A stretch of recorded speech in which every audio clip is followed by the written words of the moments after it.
Ouviremos agora o programa Hora de Crescer Interiormente com Trigueirinho.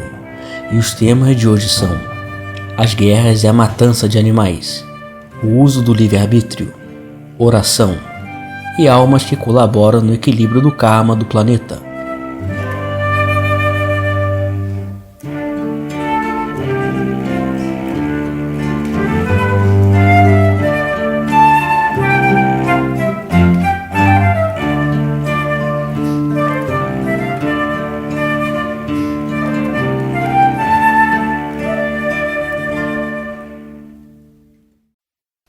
E uma pessoa está perguntando como pode acontecer que a esta altura da evolução humana ainda haja possibilidades de haver uma guerra. Com tantas pessoas de consciência já desenvolvida, que são tantas e que não querem a guerra, como pode haver a possibilidade de uma guerra ainda?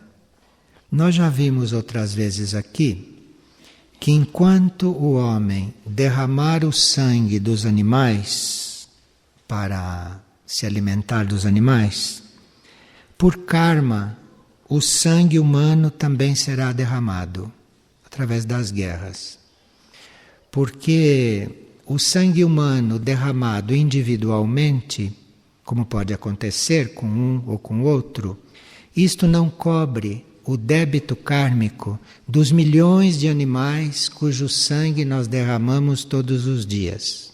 Então, enquanto houver este derramamento de sangue animal, haverá guerra.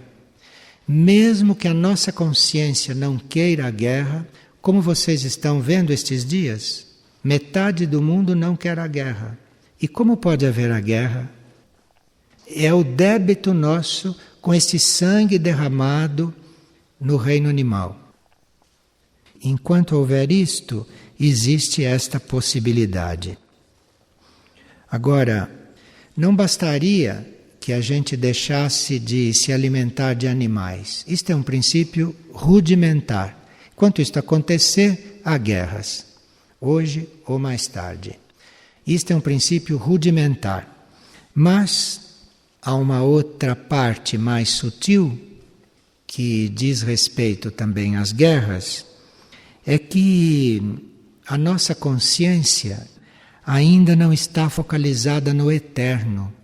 A consciência humana está focalizada no efêmero, no transitório. Você vê o que preocupa as pessoas e o que ocupa as pessoas 24 horas por dia são só coisas transitórias, só coisas efêmeras. As melhores pessoas que se ocupam o dia inteiro de coisas positivas, podemos nos perguntar, ou perguntar a elas: você focaliza a eternidade? Você pensa na eternidade? A sua consciência está na eternidade? Não está, nem um momento. Está só em coisas transitórias, só em coisas passageiras, só em coisas que não são eternas. Nós damos a vida por coisas que vão acabar daqui a pouco. Nós nos ocupamos o dia inteiro por coisas que não têm o menor valor, porque são efêmeras e que devem ser tratadas como coisas passageiras. Então, não é que a gente não se ocupe 24 horas por dia das coisas. Temos que nos ocupar, porque faz parte das leis desta vida aqui na superfície da Terra. Porque aqui, se você não cuida das coisas, as coisas vão decaindo, as coisas vão degradando-se. Isso vocês veem a todos os momentos. Vocês deixam de cuidar, de olhar, aquilo já começa a desandar.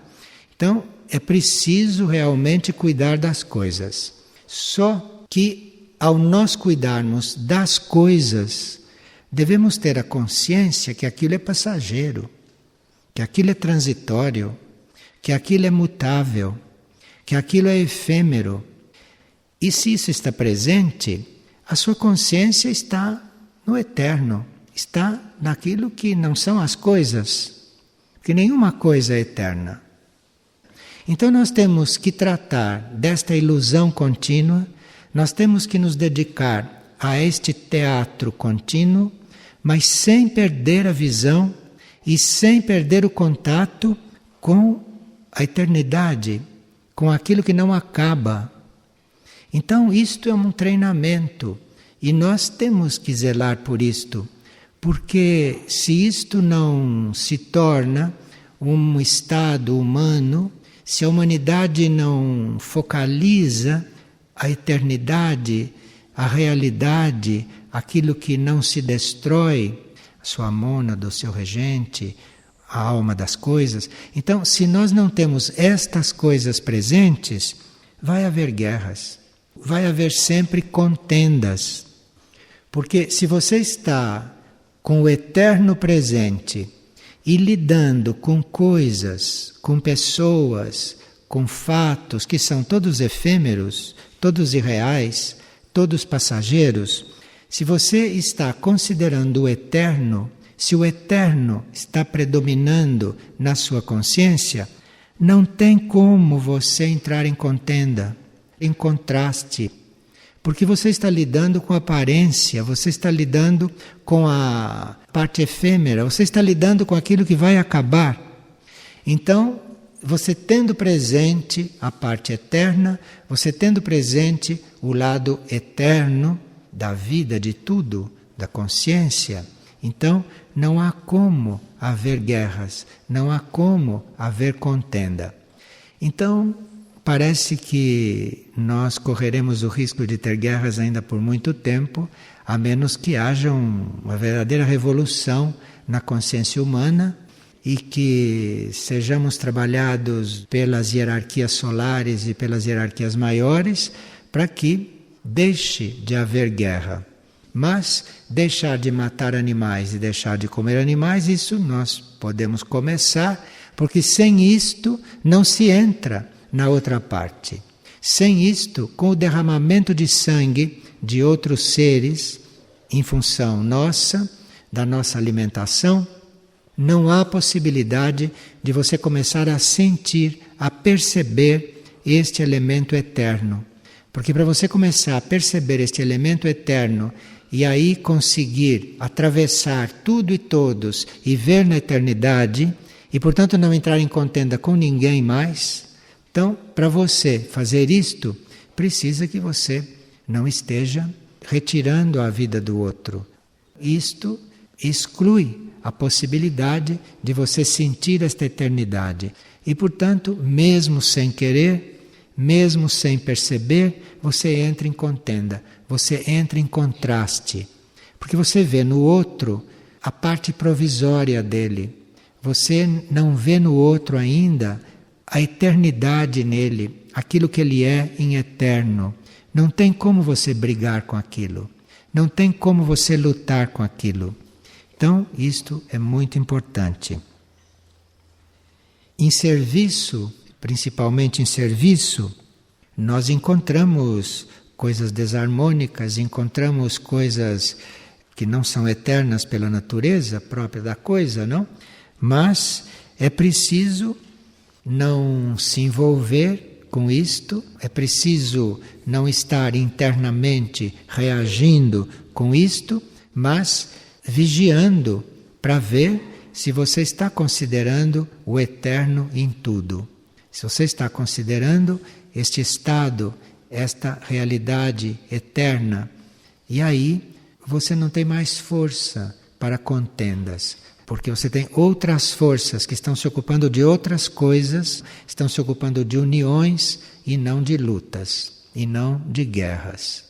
Então, nós várias vezes nos livramos de algumas guerras, mas estamos sempre com essa espada de Damocles sobre nós, porque continuamos a assassinar animais e continuamos a considerar o tempo todo o que é efêmero, o que é ilusório, o que é passageiro, e deixamos de ver o eterno, o válido, o real em tudo aquilo que tocamos. É uma boa reflexão para nós neste momento. E uma pessoa pergunta se nós somos suscetíveis de cometer erros por causa do nosso livre-arbítrio.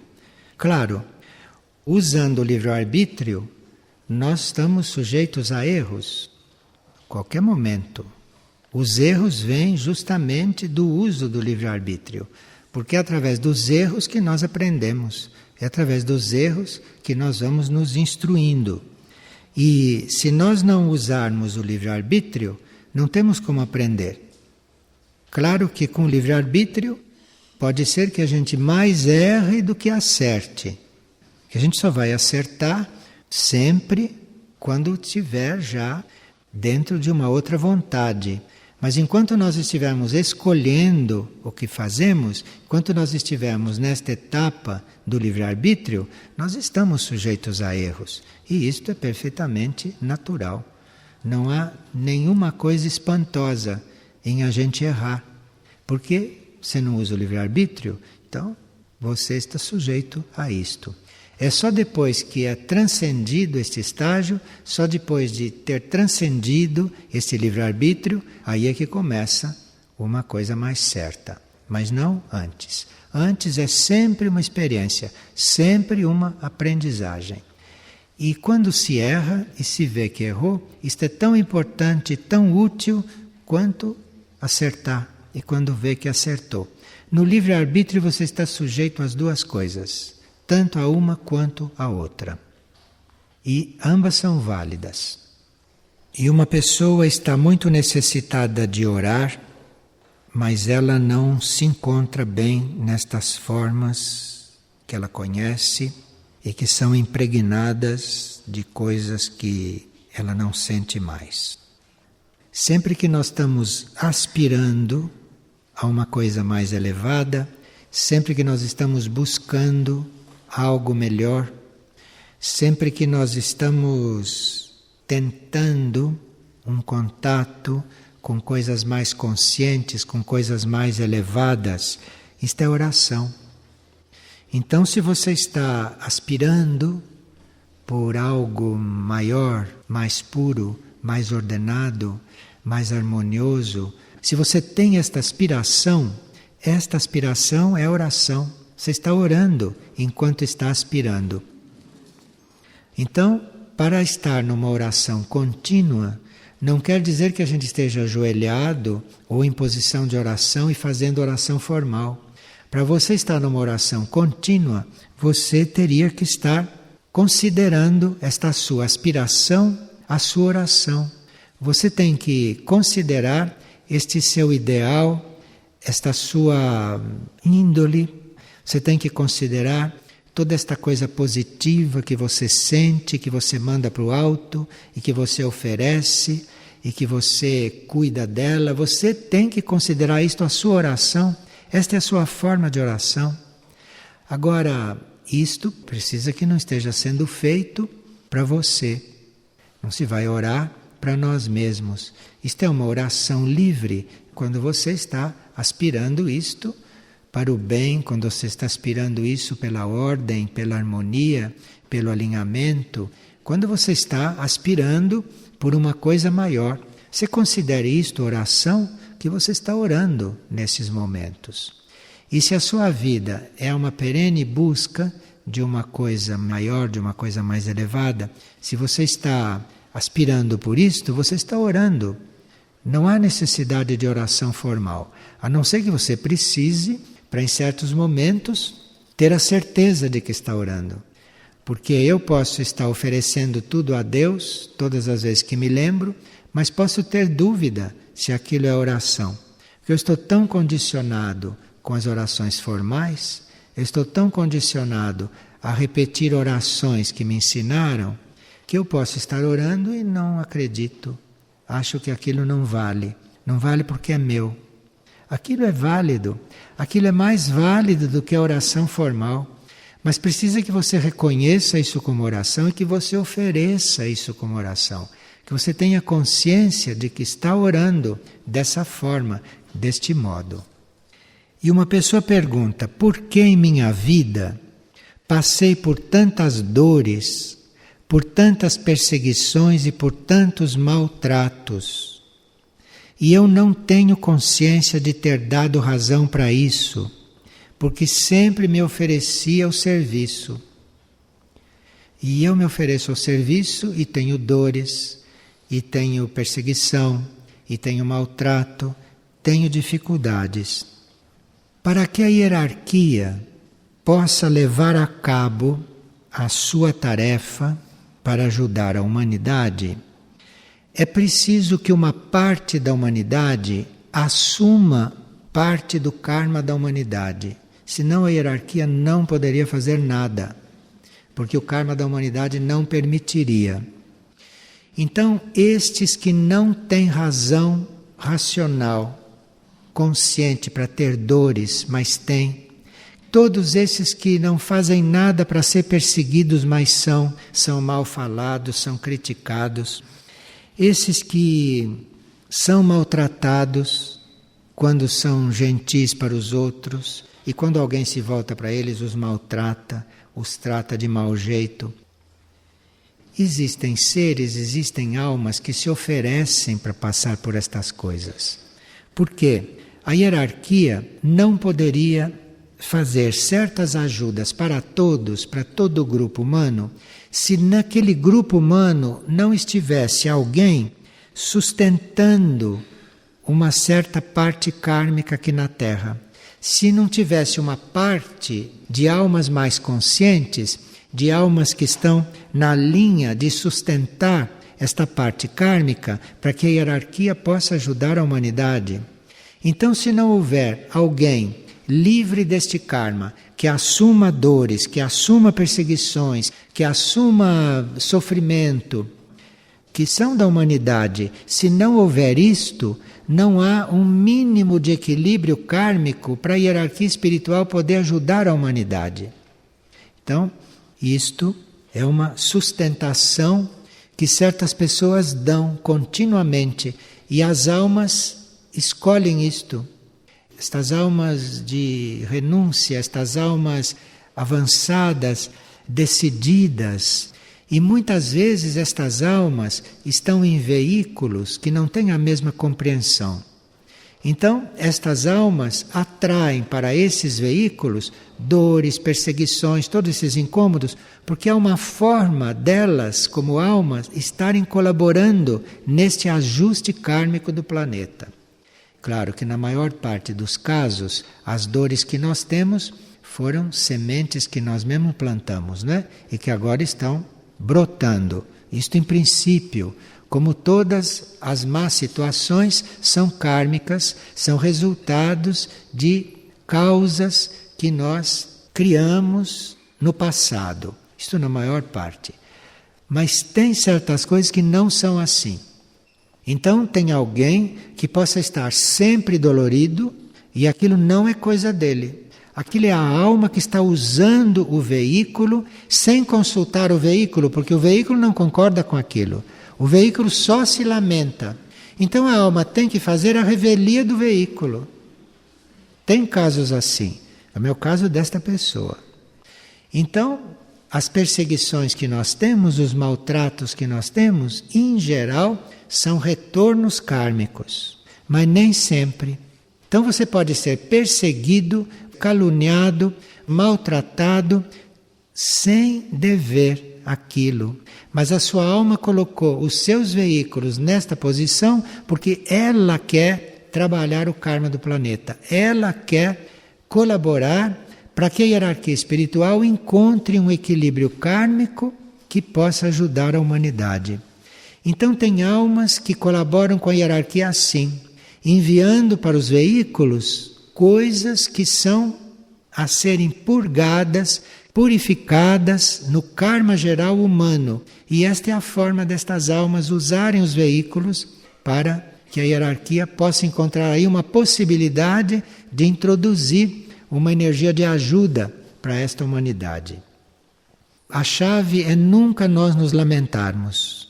Você se lamentou, você está anuviando este processo, que é um processo que a alma escolheu os teus veículos para fazer, que é um serviço que a alma escolheu para colaborar com a hierarquia. Ela mesma. Porque a hierarquia não poderia dar certas ajudas para a humanidade com certos karmas generalizados. Então tem almas que assumem nos seus veículos este karma. E aqui tem uma pessoa que, de tempos em tempos, ele tem o mesmo sonho, onde os detalhes mudam, mas o tema é sempre o mesmo. E o tema é este. Ele está de volta à faculdade e tem consciência de que o período letivo já vai avançando e que ele não assistiu às aulas de uma determinada matéria. E que se eu não me preparar, eu vou acabar perdendo o ano. E ele sonha isto, mas na sua vida externa, na vida de desperto, ele é um aluno responsável, estudioso e sente um verdadeiro alívio quando de manhã vê que aquilo foi um sonho. Então, evidentemente, isto é uma pessoa que até hoje seguiu as leis da evolução natural, bem feitas, bem seguidas, tanto assim que ele é uma pessoa toda ordenada, um bom aluno, mas no sonho ele não está com as matérias preparadas. Isto quer dizer que ele agora teria que estar atento às leis da evolução superior e não às leis da evolução natural, não às leis da evolução humana, mas deveria estar atento às leis da evolução superior. Por isso que ele tem esta ideia de que está perdendo aula. Porque a evolução normal, para ele, não é mais suficiente. Na evolução normal, ele já é uma pessoa correta. Ele já transcendeu esta etapa de evolução natural. Agora ele precisa estar numa outra evolução. Mas o sonho está insistindo com ele, porque ele mesmo diz que ele pensou: como o meu eu superior é exigente, não, o que mais ele quer de mim? Então veja que o sonho tem mesmo que insistir. Porque por mais que a gente faça, nunca é suficiente. E quando a gente se dá conta de que quanto mais faz, mais precisa fazer, isto quer dizer que a gente já está no ponto de estar em outras leis, e não nestas leis aqui da evolução normal. Mas se o eu superior é exigente, aí então precisa sonhar bastante para que se prepare para isto. E ele pergunta: e como fazer, por exemplo, para cumprir o papel da humanidade neste planeta, que é servir de canal para passar energias espirituais aos reinos abaixo de nós? Isso nós estamos estudando outro dia e esta pessoa estava presente. Como fazer cumprir esta tarefa? Basta me ofertar e me dispor? Sim, mas precisa que realmente você se disponha, não só da boca para fora, mas que você realmente se disponha. Então você se ofertar e se dispor, mas ao mesmo tempo achar que seu eu superior é exigente demais, isto você está dissolvendo a sua oferta. E aí o sonho começa a voltar. E uma pessoa está perguntando se nós, trabalhando grupalmente e estando nos agrupando, se nós vamos perdendo a individualidade. Não, nós não perdemos nunca a nossa individualidade. A nossa individualidade vai sendo encontrada, nós não vamos perdendo. Porque nós confundimos a nossa individualidade, o indivíduo que nós somos, a mônada que nós somos, nós confundimos com o nosso ego humano. A nossa individualidade nós não perdemos nunca. O nosso ego humano, a uma certa altura, é dissolvido. Mas a nossa individualidade, nós como mônada, nós como indivíduo cósmico, isso nós vamos com esta consciência da individualidade até o fim da evolução humana. Isso não se perde nunca.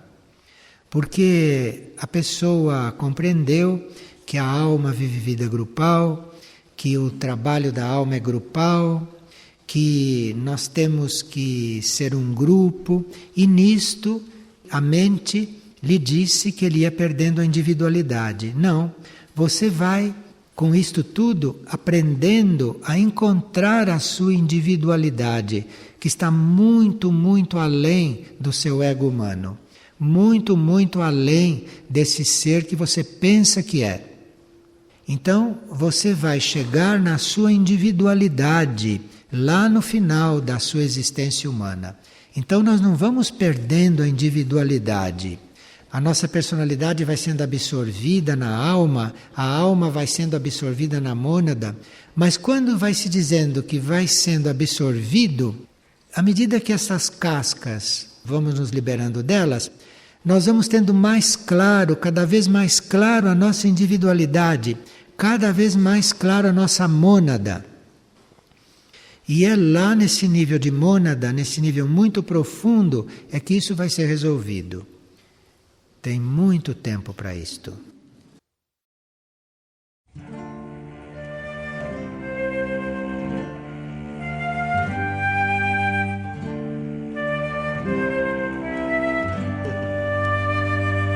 O programa Hora de Crescer Interiormente com Trigueirinho é apresentado todas as segundas e sextas, às 17h30. Todo acervo de palestras gravadas de Trigueirinho está disponível gratuitamente no site da editora Irdim, www.irdim.org.br. E para maiores informações sobre o autor, visite também o site www.trigueirinho.org.br.